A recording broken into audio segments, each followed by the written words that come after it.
Assalamualaikum warahmatullahi wabarakatuh. Saya Muhammad Lutfi Hakim dari 11 MIPA 1. Di sini saya akan menjelaskan sejarah Indonesia tentang masa praksara. Masa praksara adalah masa sebelum manusia mengenal bentuk tulisan, atau masa praksara disebut juga dengan masa prasejarah, yaitu suatu masa di mana manusia belum mengenal tulisan. Kehidupan awal manusia Indonesia terdiri dari masa berburu dan mengumpulkan makanan, bercocok tanam, panen, dan perundagian. Yang pertama ada masa berburu dan mengumpulkan makanan. Kehidupan masyarakat berburu dan mengumpulkan makanan ini sangatlah sederhana. Pada masa ini manusia hidup bebas di alam seperti di hutan, di tepi sungai, gua, dan lembah. Keadaan berburu mereka pun masih belum stabil dan sangat liar. Pada masa ini, mereka cenderung berjalan menyusuri tepi-tepi pantai, dan pada masa selanjutnya baru menciptakan perahu. Pada masa ini sering disebut juga dengan masa food gathering. Selanjutnya ada kepercayaan. Kepercayaan masyarakat masa ini bisa diwujudkan dengan berbagai kegiatan, upacara, tradisi, penguburan mayat, serta meyakini benda-benda yang mempunyai kekuatan tersendiri.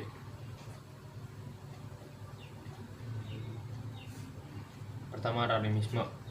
Animisme merupakan kepercayaan masyarakat terhadap benda yang dianggap memiliki roh atau jiwa. Contohnya pada pohon, batu, sungai, gunung, dan sebagainya. Dinamisme adalah kepercayaan bahwa segala sesuatu mempunyai tenaga atau kekuatan yang dapat mempengaruhi keberhasilan atau kegagalan usaha manusia dalam mempertahankan hidup. Yang ketiga ada totemisme. Totemisme adalah kepercayaan bahwa hewan tertentu dianggap suci dan dipuja karena memiliki kekuatan supranatural. Selanjutnya ada sosial. Ciri-ciri kehidupan sosial masyarakat masa berburu dan mengumpulkan makanan adalah: 1. Belum mengenal cocok tanam dan hidup berburu dan meramu. Yang kedua, manusia masih hidup secara nomaden atau berpindah-pindah dalam kelompok kecil. Yang ketiga, belum ada pembagian kerja dan stratifikasi sosial atau pelapisan sosial. Yang keempat, alat yang digunakan berupa peralatan batu yang besar dan kasar. Selanjutnya ada budaya. Budaya yang ada di masyarakat masa berburu dan mengumpulkan makanan adalah: 1. Dengan peralatan yang masih sederhana, mula-mula bisa membuat rakit. Lama-kelamaan mereka membuat perahu. Yang kedua, mereka belum mampu membuat gerabah. Oleh karena itu, mereka belum mengenal cara memasak makanan, salah satunya dengan cara membakar. Yang ketiga, mereka sudah mengenal perhiasan yang sangat primitif, yaitu dengan cara merangkai kulit-kulit kerang sebagai kalung. Yang keempat, untuk mencukupi kebutuhan hidup, mereka membuat alat-alat dari batu, tulang, dan kayu. Pada masa itu mereka memilih untuk tinggal di gua-gua. Dari tempat tersebut ditemukan peninggalan berupa alat-alat kehidupan yang digunakan pada masa itu, seperti kapak perimbas, kapak penetak, kapak genggam, pahat genggam, alat serpih, dan alat-alat dari tulang. Selanjutnya ada ekonomi. Sistem perekonomian yang ada pada masyarakat masa itu adalah dengan cara barter, yaitu dengan kegiatan tukar-menukar barang, bisa dengan barang yang sama maupun barang yang berbeda. Selanjutnya ada teknologi. Teknologi pada masa food gathering masih sangat rendah. Hampir semua alat yang digunakan masih sangat sederhana, sekadar untuk membantu pekerjaan mereka. Selanjutnya ada masa bercocok tanam.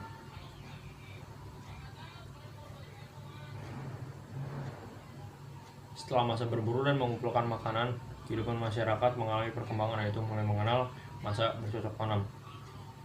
Pada masa ini masyarakat hidup menetap, tapi sifatnya sementara atau sering disebut dengan bercocok tanam tingkat awal. Kehidupan pada masa bercocok tanam adalah sebagai berikut. Pertama ada kepercayaannya.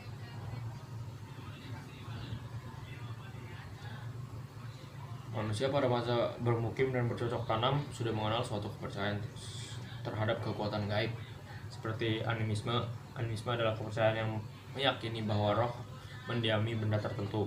Dinamisme adalah kepercayaan yang meyakini bahwa ada kekuatan gaib pada benda-benda tertentu. Selanjutnya ada sosial. Berikut ini beberapa hal-hal yang menceritakan gambaran kehidupan sosial masyarakat pada masa bercocok tanam. Pertama, kehidupan bercocok tanamnya dikenal dengan berhuma, yaitu teknik bercocok tanam dengan cara membersihkan hutan dan menanaminya.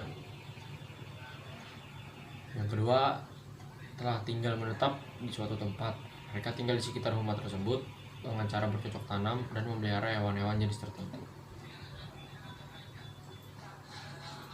Yang ketiga, dengan hidup menetap merupakan titik awal dan perkembangan kehidupan manusia untuk mencapai kemajuan.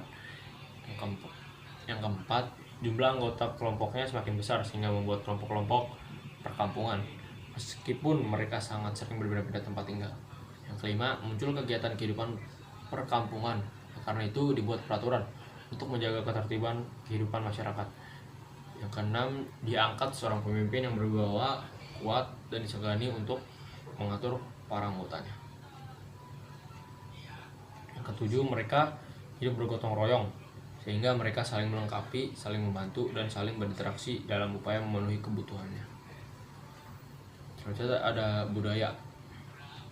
Pertama, kebudayaan semakin berkembang pesat. Manusia telah dapat mengembangkan dirinya untuk menciptakan budaya yang lebih baik.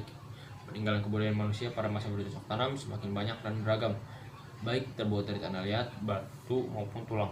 Hasil kebudayaan pada masa bercocok tanam ada sebagai berikut. Ada beliung persegi, kapak lonjong, atap panah, gerabah, perhiasan, dan bangunan megalitikum. Atau bangunan megalitikum ada menhir, dolmen, sarkofagus, kubur batu, punden berundak, waruga, dan arca. Selanjutnya ada ekonomi. Pada bercocok tanam, manusia tidak lagi sepenuhnya bergantung pada alam. Manusia sudah mampu mengolah alam untuk memenuhi kebutuhan hidup. Selain bercocok tanam, mereka juga mengembangbiakan binatang ternak seperti ayam, kerbau, hewan ternak lainnya.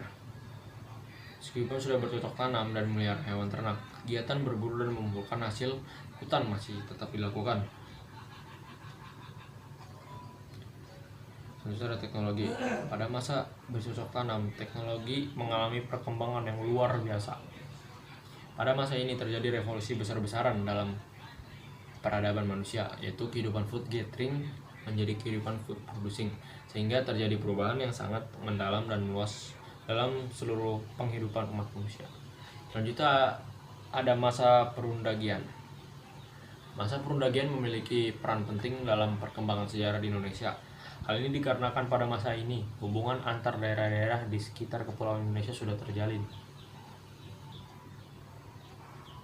Peninggalan masa perundagian seperti benda seni, peralatan hidup, keanekaragaman, dan kekayaan budaya serta upacara adat menunjukkan bahwa kehidupan pada masa perundagian telah memiliki selera yang tinggi. Aspek teknologi merupakan unsur yang penting pada masa perundagian dalam kaitannya dengan perkembangan ekonomi, terutama ketika teknik peleburan logam untuk membuat perkakas telah dikenal. Perkembangan tersebut dapat dilihat dari semakin kompleks dan beragam bentuk maupun motif hiasannya. Dengan semakin kompleks aktivitas manusia dalam suatu kelompok, maka memerlukan adanya suatu sistem pengawasan, sehingga konsep tentang pemimpin dalam masyarakat semakin terlihat. Selanjutnya ada kepercayaan. Kepercayaan masyarakat pada masa perundagian merupakan kelanjutan dari masa bercocok tanam. Kepercayaan berkembang sesuai dengan pola pikir manusia yang merasa dirinya memiliki keterbatasan dibandingkan dengan yang lainnya. Kepercayaannya ada animisme. Dalam kepercayaan animisme, manusia mempunyai anggapan bahwa suatu benda memiliki kekuatan supranatural dalam bentuk roh. Kepercayaan terhadap bermacam-macam roh dan makhluk halus yang menempati suatu tempat memunculkan kegiatan menghormati atau memuja roh tersebut dengan cara berdoa, dengan mantra, dan memberi sesajen atau persembahan. Dinamisme. Kepercayaan dinamisme ini perpanjangan dari animisme.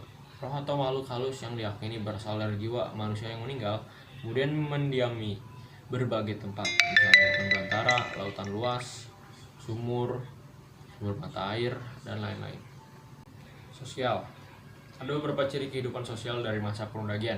yaitu jumlah penduduk semakin bertambah, kepadatan penduduk semakin bertambah, pertanian dan peternakan semakin maju. Mereka memiliki pengalaman dalam bertani dan beternak. Mereka mengenal cara bercocok tanam yang sederhana.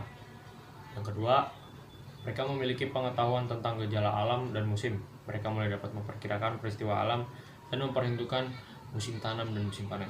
Yang ketiga, dengan diterapkan sistem persawahan, maka pembagian waktu dan kerjasama semakin diketatkan. Yang keempat, dalam masyarakat muncul golongan undagi. Mereka merupakan golongan yang terampil untuk melakukan pekerjaan serta pembuatan rumah kayu, gerobak, maupun benda logam.